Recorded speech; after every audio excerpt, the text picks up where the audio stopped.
Oh no. Oh no, no, no, no, no, no, no, no, no, no. No. Stop. Go. No. Go. No, no, no, no, no, no, no, no, no. Yep, that's me. You're probably wondering why I just got dealt about 2,000 damage by what appears to be a beach ball. It's a long story, and there's no better place to start than the beginning. June 13th, 2023. I saw a notification from a Terraria Discord server. It read, anyone would be interested to start a mega mod pack in 1.3. So of course, I replied, I'd be interested. I'm a masochist. This would be one of the worst mistakes I have ever made. Let's meet the two homunculi I'm joining for this endeavor. First is the mastermind, well, mediocre mind behind this run, Anthony the Shark. He had come up with a collection of mods with the goal of making the hardest possible Terraria difficulty. This turned out to be Expert Malice Eternity Awakened. Now, you might be going, Malice? That was taken out. Yeah, in the current version, but it turns out we can only cram all of these mods together in the original 64-bit Tmod loader, which stayed in 1.3. So, contrary to what I said, and for what may be the last time ever, I would, in fact, be returning to 1.3. Joining us would be Yarn the Not Jungle Dragon. That's right. After beating him in the first 2 low percent runs ever, Yarn and I have teamed up with the goal of making it through this playthrough. Because of this, I have learned the deepest Calamity lore, that Yarn is from Norway. But even more important, he is forklift certified. As he put it best, Demon Eyes have 315 health in this version.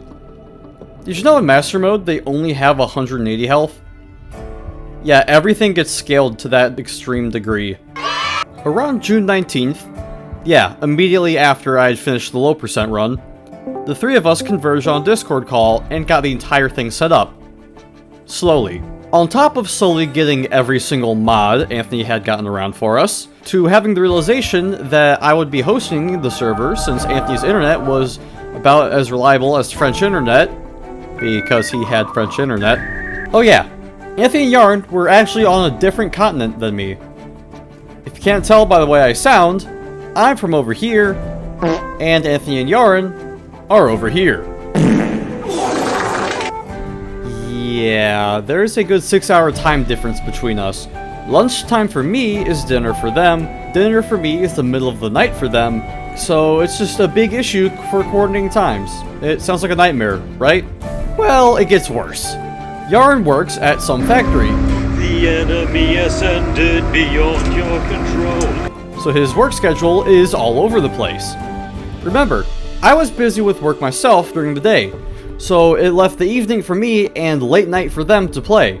There were also the added issues of when Anthony just forgot we were gonna play.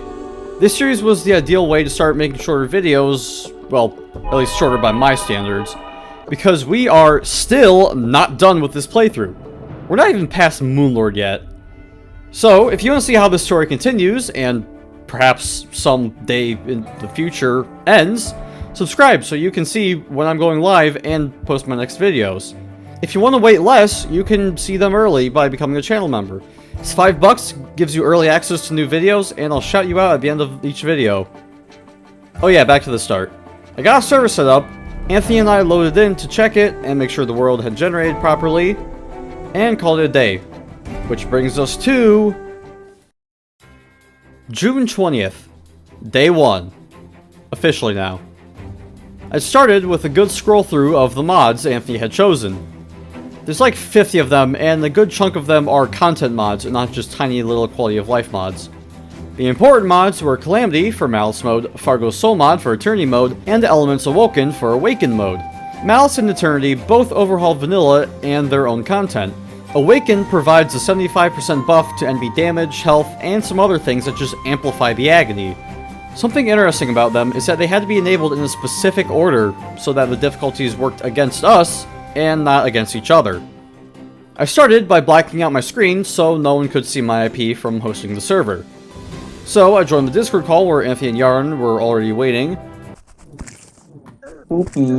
Hello there. And started chopping some trees. Because Anthony and I had been in the world before, making sure it was okay and working, a lot of the day had passed, sending us almost instantly into nighttime. Nighttime is a danger in harder difficulties, but for us, it was a death sentence. All enemies had hundreds of health over what they should have, and the damage to go with it. We took refuge in the auto-generated structure right off of spawn, where I realized something horrible. I hate how on the boss list I can scroll all the way down to Moonlord, and Moonlord goes to the top. There's that much post-Moonlord. Yeah, don't worry about that. Anthony chose to explore, taking all the enemies around us with him. I got distracted looking at items when a zombie felt like dealing 164 damage to me. Yeah, a normal zombie. We are now getting spawn camped by around a dozen enemies that deal at least 100 damage per hit. Running? Didn't help. Fighting? Didn't help. Nighttime ended, and things were starting to look up. Yo! Oh no. Oh no, no, no, no, no, no, no, no, no, no, no, stop, go. no, no, no, no, no, no, no, no, no, no. No. I'm sad. Or maybe not. Partially because there's a massive danger. The red and blue angry tumblers. These things were a small tumbleweed that would put an end to whatever you were doing. In our case, exploring, by dealing about 2,000 damage to you. That's right. These things can one-shot you in the best armor possible. The saving grace was they only had 50 HP. If we could deal meaningful damage, we could kill them and we wouldn't struggle with them.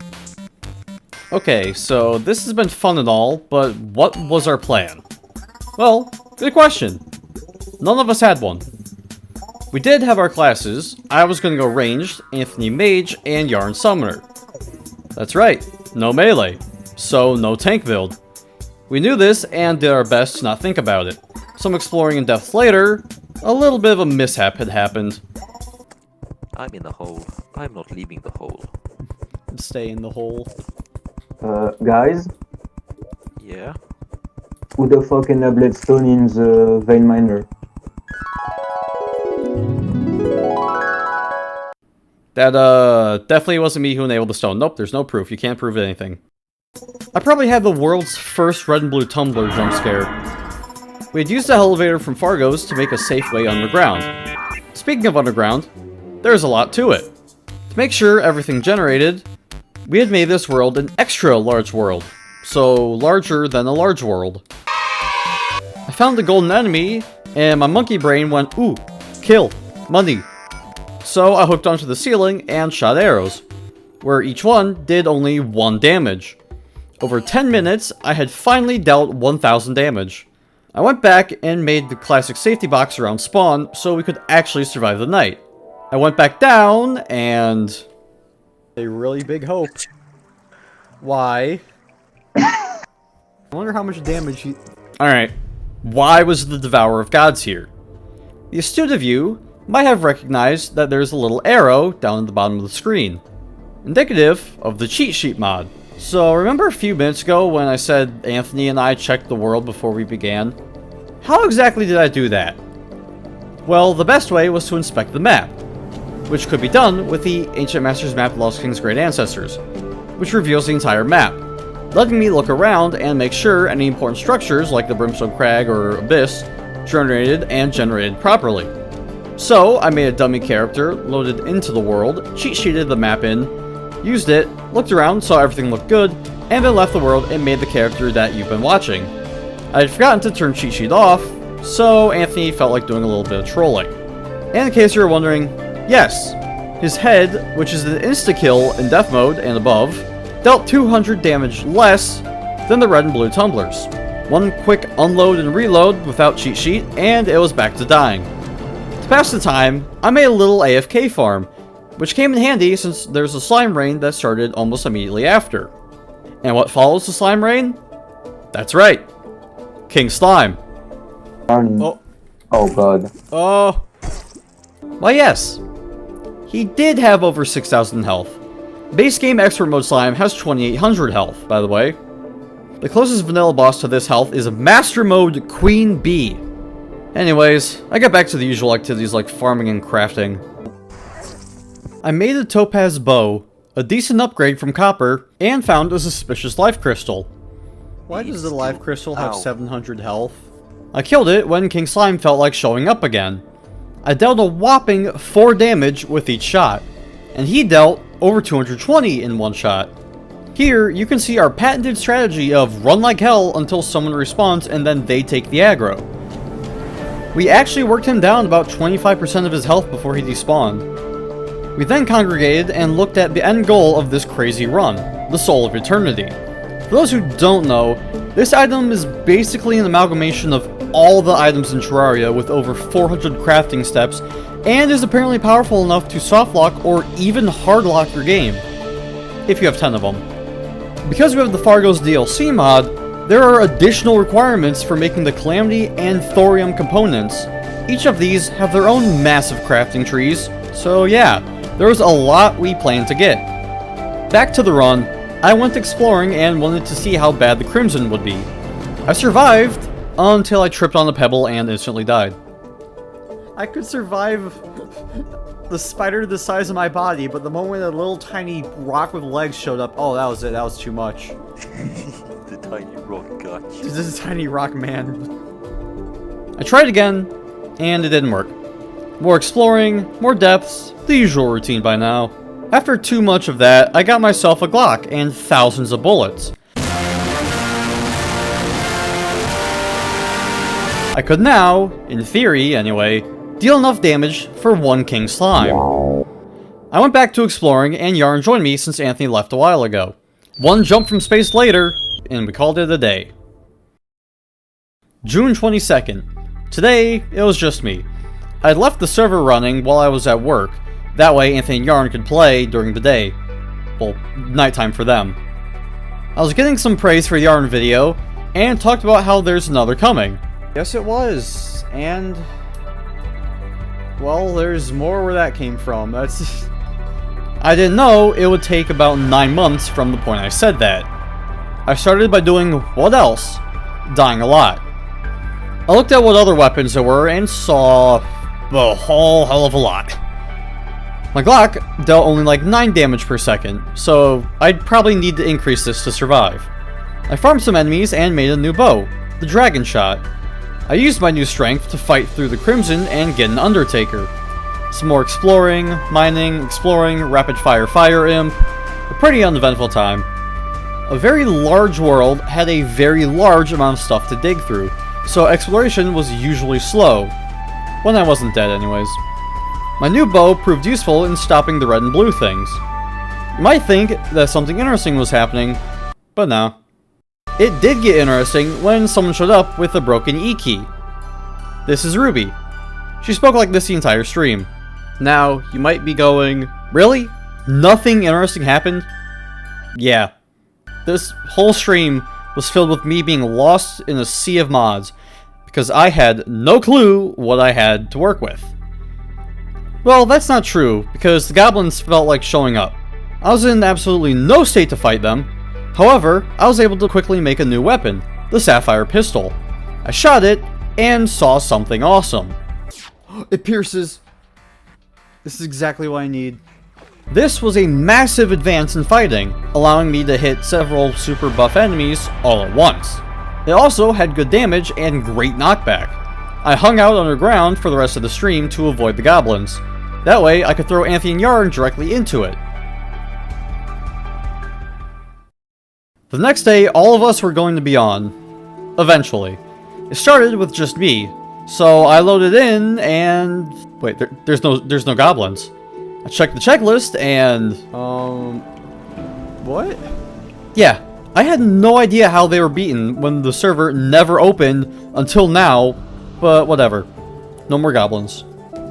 I did some more underground shenanigans, like get life crystals for the others if they needed them, and got shot by a snail. What snails are famously known for doing in nature. I went back to the surface, and practically on cue...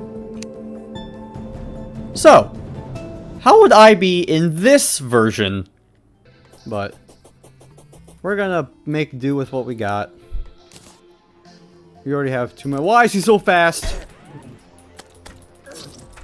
Oh, okay.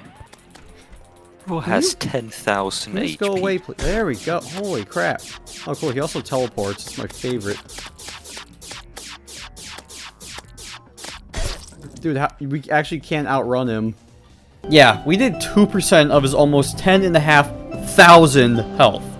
Yarn said one of the best lines ever spoken.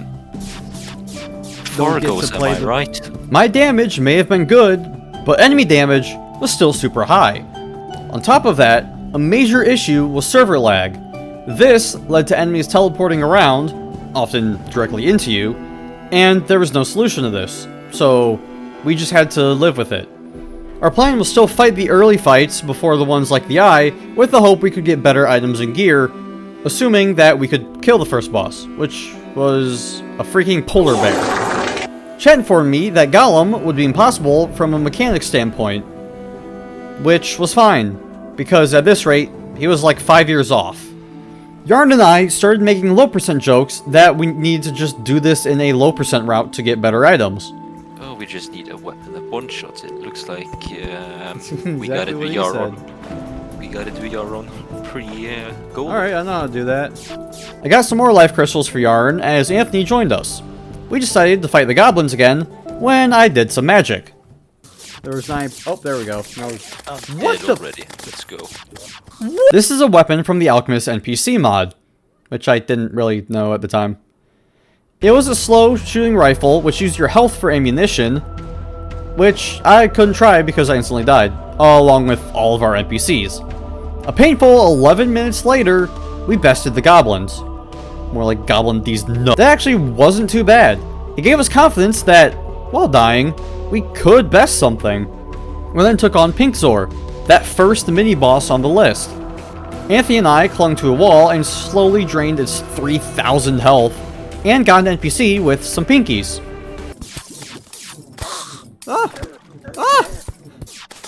We then took on not one, but 2 more mini-bosses from the new quest giver NPC. With like 9,000 combined health, it might seem like we were screwed, but actually they were. The 3 of us helped split the aggro, so basically they couldn't attack anyone. We then took on the laborious task of finding the Goblin Tinkerer, with the help of a Hunter Potion. Maybe? Goblin. While looking for the Goblin, Anthony had gone off to the underground snow biome, and now had some new lightning boots, so faster movement and flight. I was enjoying my new upgrades when Anthony encountered something scary. What the hell is a hungry dog? Mimic! An ice mimic? In pre-hard mode? I then wormholed to help him fight. He then took a turn going to the Goblin Tinkerer while I kept fighting the mimic. Soon, the 3 of us were devoting all of our effort on taking on a single chest. As soon as it died, I dropped and got an ice bow? Not even like a modded or nerfed version for pre-hard mode. This was just a plain vanilla hard mode ice bow, making me officially the strongest one out of the 3 of us. Until I died to a bat. I took the time at spawn to reforge my bow to Unreal. I went underground and found a suspiciously red chest. Yarn joined us for a few seconds. He came back and did the exact same thing. I had now learned that the best way of taking on King Slime was to just farm mimics for their accessories. And yes, that's a sentence that's never been said before about Terraria. Anthony made a sky bridge, so I started exploring, where I learned that I can now one-shot the red and blue tumblers. How does it feel to die in one hit? Bro, is it bad that I feel like I'm playing normal Terraria now only because I have a hard mode weapon and we haven't killed a boss yet? Literally. Like, this is bad. Like, I found an igloo in the snow biome and started exploring. And yes, Anthony and Yarn were over 2 miles away from me. That's how big this world is. I found the cave of the Polar Exterminator, meaning we could finally fight our first boss. Bro, what the fuck am I getting 20 frames a second? Or maybe not, since Anthony began having frame rate issues. I'll just leave. I think we should make a large world only. Bro, I have 10 FPS. That sounds like a skill issue. Yeah, Anthony was struggling to load the world. I think maybe we all were, because Yarn's health started showing up as negative. Some more exploring basically led us to the conclusion that we had to make a new world that was only a large world. This sucked since I was kind of attached to this one. Maybe from all the progression I finally felt, or maybe just Stockholm Syndrome kicking in. We called it a day, and a couple days later, came back with a brand new world. June 25th, I had made a large world and loaded in. To which you might be going, wait, what the hell? Why does it look like your old base? That's because it is. Sort of. Since we had made decent progress in the old world, I didn't want to lose all of that work. I used Cheat Sheet to try and copy over our base and all the items, which of course crashed. So I copied the house and had to manually jump between worlds to transfer all of the items in my inventory. I made an elevator, AFK farm, and there! New world with a sense of the old one. Once again, it was just me. I started looking around the new world, found the Crimson, went down the big hole, and found hell much closer to the surface than last time. I went back and noticed a funny glitch with 2 Architect NPCs. I found a large pyramid I couldn't enter, and a smaller one that I could. I went back and tried to escape a red and blue thing. Why I didn't try and use my bow, I have no idea. I found a pink Zur and killed it to try and get us back to where we were last time. I kept going and had some Spectre dysfunction at the worst possible time. Explore the world. My boots didn't start in time. I tried crafting when I realized that I had forgotten all of the crafting stations. I did a quick visit to the old hell and came back to hell but smaller. I went ahead and made the multitask station. This serves as most basic crafting stations all in one spot. I went to the desert to finally progress my armor by getting fossil armor, which would be some good ranger armor for pre-boss. If I was in 1.4. But for some reason I just didn't think of that. I was sidetracked by an 8 throwing damage egg and was surprised with a boss with 14,000 health. So of course I ran away. I went back to the desert and noticed something bad. I myself was lagging. This was bad, because if lag still persisted, and I was getting it, then we'd still be screwed. The others would have massive lag spikes, I would have lag, it'd be bad. In other news, I found the Polar Exterminator again. I went further and found the dungeon. Flooded. I was chilling at the Sulphur Sea to get the angler, when I had a friend come by.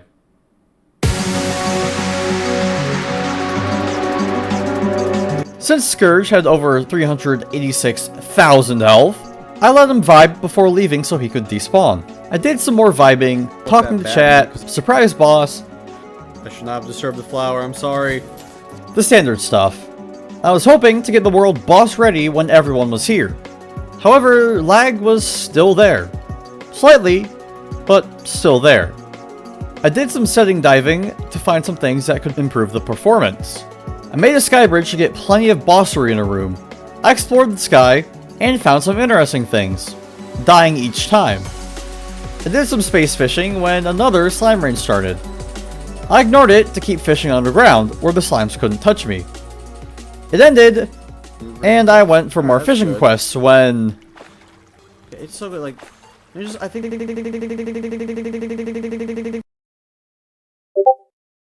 Yeah, I lost power. And it didn't come back that night. After today, coordinating a time where we all could get on became an issue. It was during this long window of time that Anthony came across some new mods that he enjoyed in 1.4. You might see where this is going. Anthony made the executive decision to try again with new mods in the 1.4 version of Tmod Loader. This would have better server hosting and overall smoother time, with the addition of a new difficulty too. In case you were wondering about this world, I came back like 6 months later by myself, and it turns out going into a 1.4 playthrough instead was a great idea. See this King Slime fight? This is live speed. I thought it was the difficulties conflicting with each other or something, but even when I turned all the difficulties off, he still lagged like crazy. So yeah, Hell 1.3 was basically doomed from the very start. So good job, Anthony. You made an impossible run. It wasn't all for nothing, though. We had all gotten a feel for this crazy challenge, and a determination to persevere through whatever pain there was, all for nothing but bragging rights. August 8th, we all joined up and began getting all of the mods that Anthony had gotten around for Hell, but in 1.4. The Legend of the Hell playthrough wasn't over. It was just beginning. Why is the first mod on the list right now Diarrhea Experience?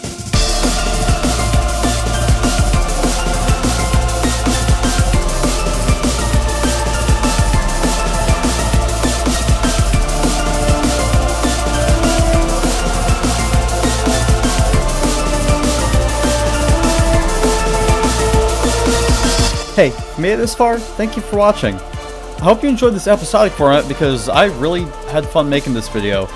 I ended up being much busier than I thought, and I'm glad I was able to get it done by the deadline I made. I can't give out much about what I was up to, but I can say, for those of you that have Hulu, keep an eye open. You might see me there. Now for some Elden Ring DLC, and then some big Terraria things. And I hope to see you then. Till then, take it easy everyone.